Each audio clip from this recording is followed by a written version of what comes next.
Assalomu alaykum mehribonlarim. Bugun sizlar bilan birgalikda o'zbekona alfredo taomini tayyorlaymiz. Shunaqangi yumshoqqina pishadi, tez tayyor bo'ladi. To'g'lari yumshoq pishadi, sirlari erib, og'izda eriydigan taom bo'ladi. Buning uchun bizga ozginagina sariyog' solamiz. Tovuq solamiz. Tovuqlarimiz ustiga ozgina tuz, murch solamiz. Orada makaronga suv qaynatamiz. Makaronimizni suviga ozginagina tuz, o'simlik yog'i solamiz.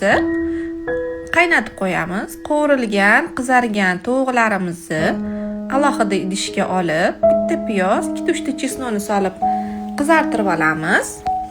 Qizargandan keyin boyagi tovuq filelarimizni solamiz. Yarim stakan sut solamiz. Xohlasangiz smetana solsanglar ham bo'ladi. Sir solamiz.